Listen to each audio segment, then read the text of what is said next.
News 10 in your town back and live in Lake George this morning. We want to check in now with Matt Mackey, who's got a special guest with him right now. Hey, Matt.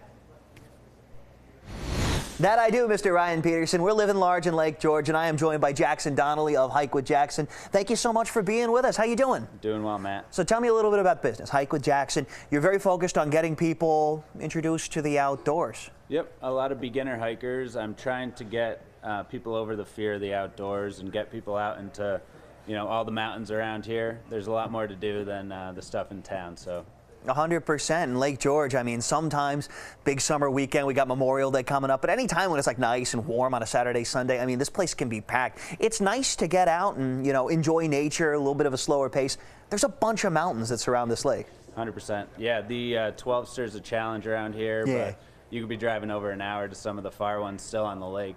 I love just getting people out into some solitude. It can be a hustle and bustle in town, but there's plenty of nature out there. Very much so. Give me a quick breakdown. Like, what's your favorite hike in the region? What's a good one to get started on?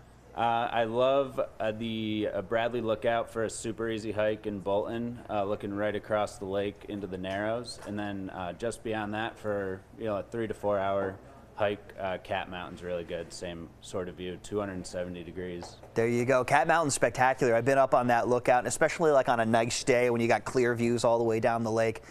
It's super special. Now, over on the other side of the lake, there's mountains too. I mean, you got like Sleeping Beauty, you got Buck over that way. Do you get out that way a bunch? Definitely. Yeah, I love getting over there for a sunset hike, and even into the Buttermilk Falls area that you can get down to the lake right on the rocks. What are the experiences that people have? Like, I mean, you're talking like people who are first-time hikers or just really getting their feet wet and enjoying the outdoors. What's the reaction when you take them, not just hiking, but like hiking around Lake George where it's so beautiful? Yeah, definitely awe experiences at the top. It's really cool to see. In today's day and age, awe isn't always the first thing people are looking for, but getting surprised by just the magnificence up there is really something cool, and getting people to take a deep breath and just find comfort out there in nature. It's something we've always been doing as humans, and we've lost a little bit. Why do you think that's so important these days to get that back? I think just calming people down, getting people out of the mindset of go, go, go. We're on vacation here. Yeah. You want people to get there, but sometimes it takes a little bit, and I'm there for it. Very much so.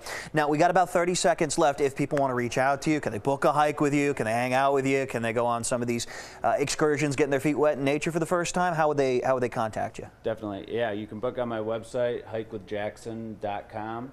And I do short hikes, half-day hikes. I'll do a high peak if you want. There you go. History tours around town, too.